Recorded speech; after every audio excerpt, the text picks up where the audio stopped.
आज का हमारा टॉपिक है पेप्टिक अल्सर डिजीज़। तो बेसिकली इसके अंदर हमें अल्सर्स का फॉर्मेशन देखने को मिलेगा। और अल्सर्स कहाँ कहाँ बनते हैं हमारी बॉडी के अंदर। एक तो बनेंगे स्टमक के अंदर, दूसरा बनेंगे इंटेस्टाइन, और इंटेस्टाइन के भी अंदर ड्यूडेनम के अंदर। तो दो टाइप के अल्सर हमको देखने को मिलते हैं, ड्यूडेनल अल्सर और गैस्ट्रिक अल्सर। अब ये अल्सर होते क्या हैं? जब हमने हिस्टोलॉजी पढ़ी थी हमारे जीआईटी की, तब हमें पता है कि जो जीआईटी का ट्रैक्ट है, एलिमेंट्री कैनाल है, वो अलग अलग लेयर से मिलकर बनी है, जिसमें सबसे बाहर आ जाती है सिरोसा, बीच में मस्क्यूलरिस और अंदर म्यूकोसा।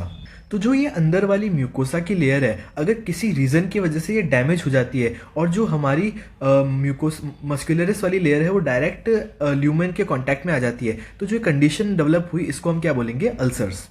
तो पेप्टिक अल्सर डिजीज़ क्या है? एक क्रॉनिक डिसऑर्डर है जिसके अंदर फॉर्मेशन ऑफ अल्सर हमें देखने को मिलते हैं म्यूकोसल लाइनिंग के अंदर। और ये कहाँ कहाँ हमको देखने को मिलेगा? स्टमक के अंदर और स्मॉल इंटेस्टाइन के ड्यूडेनम के अंदर। और इसके अंदर भी एग्जैक्टली हम बात करें तो anterior wall of first part of duodenum. अब देखो ऐसा क्या हुआ कि हमारे जो एलिमेंट्री कैनाल है उसमें स्टमक और ड्यूडेनम के अंदर हमें अल्सर्स देखने को मिले। बेसिकली क्या होता है कि जो स्टमक होता है उससे रिलीज होता है कई डैमेजिंग फैक्टर, जैसे कि HCl, पेप्सिन, और इनसे हमारी म्यूकोसा को प्रोटेक्ट करने के लिए रिलीज होते हैं प्रोटेक्टिंग फैक्टर्स, जैसे कि mucus, bicarbonates, COX one gastro protective agent. तो इन दोनों के बीच में, डैमेजिंग फैक्टर और प्रोटेक्टिव फैक्टर के बीच में एक बैलेंस बना होता है जो कि हमारी म्यूकोसल लाइनिंग को प्रोटेक्ट करता है। और किसी रीज़न की वजह से या किसी इन्फेक्शन की वजह से, इन्फेक्शन में क्या हो जाएगा? H. pylori infection. अगर ये बैलेंस डिस्टर्ब होता है तो उस केस के अंदर हमारी जो म्यूकोसल लाइनिंग है वो डैमेज होगी और हमें अल्सर्स का फॉर्मेशन देखने को मिलेगा। तो इस चीज़ को हम लिख भी लेते हैं। तो यहाँ पे दो तरह के फैक्टर प्रेजेंट होंगे, एक होगा डैमेजिंग फैक्टर और दूसरा होगा प्रोटेक्टिंग फैक्टर। डैमेजिंग फैक्टर में हमारे पास आ जाता है HCl, पेप्सिन और H. pylori। HCl एक एसिड है जो कि हमारी स्टमक लाइन को डैमेज कर सकता है। पेप्सिन एक प्रोटीन डाइजेस्टिंग एंजाइम है।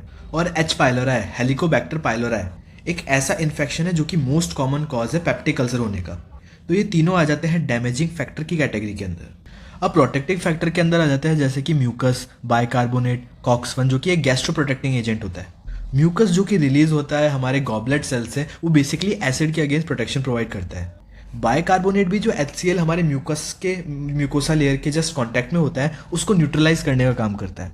और थर्ड एंड लास्ट कॉक्स-1, जिसका पूरा नाम होता है साइक्लोऑक्सीजनेज 1, ये भी स्टमक लाइनिंग को प्रोटेक्ट करने का काम करता है।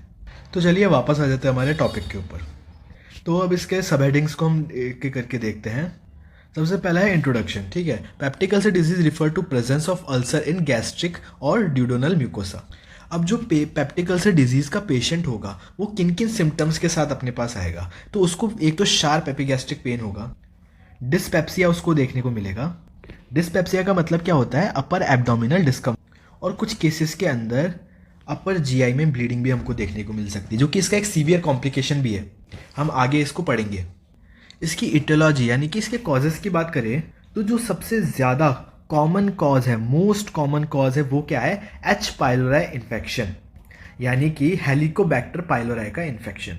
अब जो H. pylori है वो कैसे इन्फेक्ट करता है? तो बेसिकली ये क्या करेगा, जो हमारी गैस्ट्रिक म्यूकोसा है ना, उसके ऊपर अपना कॉलोनी का नंबर बढ़ाएगा, यानी कि डिवाइड करता जाएगा और कॉलोनी फॉर्मेशन करेगा गैस्ट्रिक म्यूकोसा के ऊपर।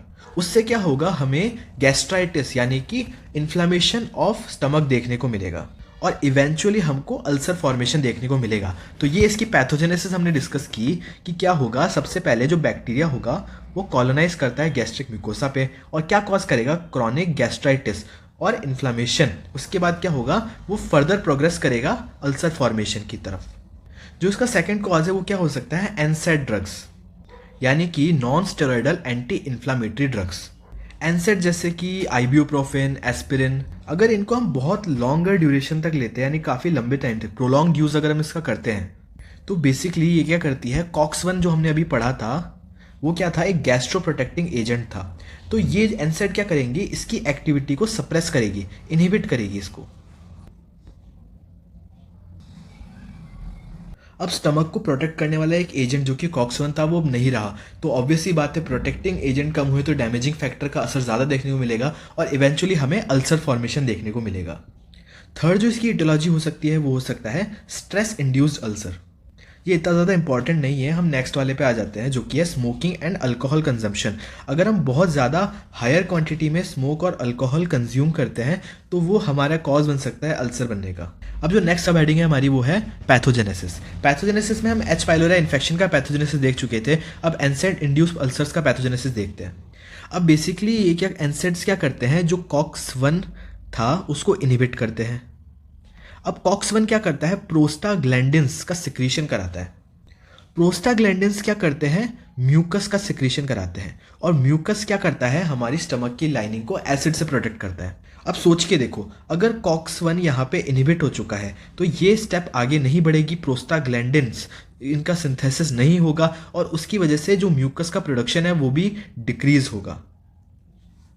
अब जो एसिड है वो म्यूकस के कंपैरेटिवली ज़्यादा हुआ तो ऑब्वियस सी बात है वो क्या कर सकता है, डैमेज कर सकता है म्यूकोसल लाइनिंग को, और वही होता है और हमें इवेंचुअली अल्सर्स देखने को मिलते हैं। तो यहाँ पे क्या लिखा है, NSAIDs inhibit prostaglandin synthesis leading to decreased gastric mucus production and increased gastric acid secretion making mucosa susceptible to damage. अब जो हमारा स्ट्रेस इंड्यूस्ड अल्सर थे उनमें क्या होता है कि स्ट्रेस की वजह से जो बैलेंस था वो डिस्टर्ब हो जाता है डैमेजिंग फैक्टर और प्रोटेक्टिंग फैक्टर के बीच में। कैसे, जब भी स्ट्रेस होता है तो एक्सेसिव एसिड रिलीज होता है, हमें इंक्रीज्ड एसिड प्रोडक्शन देखने को मिलता है। अब एसिड बढ़ गया और म्यूकस उसके कंपेरेटिव में कम है तो हमें यहाँ पे म्यूकोसल इंजरी, जो म्यूकोसल लाइनिंग है उसकी इंजरी देखने को मिलती है। अब इसके मॉर्फोलॉजिकल फीचर्स को देखें तो इसको हम दो पार्ट्स में पढ़ेंगे, एक पढ़ेंगे ग्रॉस फाइंडिंग्स और दूसरा पढ़ेंगे माइक्रोस्कोपिक फाइंडिंग्स। तो इसमें सिंपल लिखा हुआ है कि ये वेल डिमार्केटेड, राउंड, ओवल और पंच्ड आउट अपीयरेंस होते हैं। अब अगर आपके ऐसे मुंह में छाले वगैरह होते तो आपने अल्सर्स देखे हुए हैं, बस उन्हीं का थोड़ा सा बड़ा और थोड़ा सा सीवियर फॉर्म हमारे स्टमक के अंदर होता है, उसी को हम बोलते हैं गैस्ट्रिक अल्सर्स या फिर पेप्टिक अल्सर। अब इनका जो साइज है वो रेंज करता है from millimetre, few millimetre to several centimetre. अब इसमें पंच्ड आउट अपीयरेंस हो भी सकती है, नहीं भी हो सकती है, ये रेज्ड हो भी सकते हैं, नहीं भी हो सकते हैं। अब देखो अल्सर का माइक्रोस्कोपिक फाइंडिंग्स में हम क्या देखेंगे, हमें यहाँ पे 2 पॉइंट याद रखने हैं कि एक तो यहाँ पे क्या हमको देखने को मिलेगा, कोगुलेटिव नेक्रोसिस, और दूसरा यहाँ पे हमें फाइब्रिन का डिपोजिशन देखने को मिलेगा। ये हमने किसकी बात की, जो अल्सर का बेस है उसकी। अब ओवरऑल हमको क्या देखने को मिलेगा, inflammation, fibrosis and loss of surface epithelium. तो यहाँ पे इसके मॉर्फोलॉजिकल फीचर्स भी हमारे खत्म हो गए हैं। अब इसके कॉम्प्लिकेशंस की हम बात करें तो कॉम्प्लिकेशन में जो सबसे सीवियर और जो सबसे इंपॉर्टेंट कॉम्प्लिकेशन है वो क्या है, bleeding ulcer. Bleeding ulcer important क्यों है, क्योंकि अगर अल्सर का साइज छोटा है तो ब्लड लॉस होगा और हमें क्या देखने को मिलेगा, अनीमिया देखने को मिलेगा। लेकिन अगर जो अल्सर का साइज है वो बड़ा है तो उस केस के अंदर मैसिव ब्लड लॉस होगा और पेशेंट को अगर सीवियर कंडीशन हुई तो पेशेंट को ब्लड ट्रांसफ्यूजन भी कराना पड़ सकता है। और इसके हमको सिम्टम्स क्या देखने को मिलते हैं, पहला हमको देखने को मिलेगा मेलिना, दूसरा हमको देखने को मिलेगा हेमेटेमेसिस। मेलेनीमा का मतलब क्या होता है कि जो स्टूल्स है, जो हमारी पॉटी है उसके अंदर ब्लड आ रहा है तो डार्क कलर की स्टेरी स्टूल्स हमको देखने को मिलेगी, डार्क टेरी स्टूल्स। और हेमेटेमेसिस का मतलब क्या है कि जब हम खून की उल्टी करते हैं, वॉमिट ऑफ ब्लड, तो उसको हम हेमेटेमेसिस बोलते हैं। दूसरा हमको क्या कॉम्प्लिकेशन देखने को मिलेगा, परफोरेशन। अब देखो अल्सर वैसे तो म्यूकोसा के डैमेज को ही कहते हैं, लेकिन डैमेज इतना ज़्यादा डीप में चला गया कि उसने जो मस्क्यूलरिस लेयर है उसको भी क्रॉस कर दिया, जो सिरोसा है उसको भी क्रॉस कर दिया। इवेंचुअली क्या हुआ कि जो हमारी एलिमेंट्री कैनाल थी, जो हमारा स्टमक की वॉल थी, उसके अंदर एक छेद हो गया है, उसी को हमने क्या बोला है, परफोरेशन।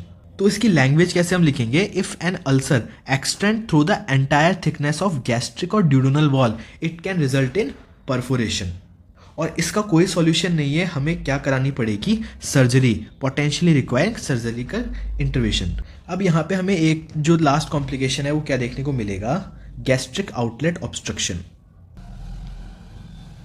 देखो होगा क्या कि अल्सर्स हो गए और वो हील भी हो गए, लेकिन जो अल्सर्स है वो बहुत ज़्यादा फ्रीक्वेंटली हुए हैं, तो जो हीलिंग वाली प्रोसेस है वो भी बहुत ज़्यादा फ्रीक्वेंटली होगी और इवेंचुअली जहाँ पे अल्सर्स हुए थे वहाँ स्कार का फॉर्मेशन हो जाएगा। और इवेंचुअली क्या होगा कि जो ल्यूमन है उसकी नैरोइंग हमको देखने को मिलेगी, और ल्यूमन की अगर नैरोइंग हो गई तो जो गैस्ट्रिक आउटलेट है उसका क्या होगा, ऑब्स्ट्रक्शन देखने को मिलेगा।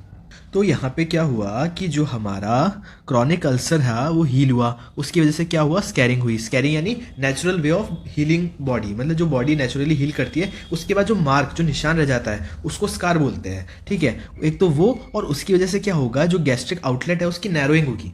और इसमें हमें क्या क्या सिम्टम देखने को मिलेंगे, हमारे most popular, most famous, nausea, vomiting और अर्ली सेटाइटी। अर्ली सेटाइटी क्यों? क्योंकि गैस्ट्रिक ऑब्स्ट्रक्शन हो चुका है, तो जो खाना है वो बहुत धीरे धीरे आगे जा रहा है, तो हमारा पेट जो होगा वो जल्दी भरेगा। अब इसके क्लिनिकल फीचर हम देख ही चुके हैं, हमको क्या देखने को मिलेगा, एपिगैस्ट्रिक पेन, डिस्पेप्सिया और हमारा फेमस नोजिया एंड वॉमिटिंग। अगर आपको हमारा वीडियो पसंद आया तो आप चैनल को सब्सक्राइब कर सकते हैं, वीडियो को लाइक कर सकते हैं, और जो इस वीडियो के नोट्स हैं वो हमने डिस्क्रिप्शन के अंदर डाल दिए हैं, तो आप वहाँ से जाके इसके नोट्स को डाउनलोड कर सकते हैं। धन्यवाद।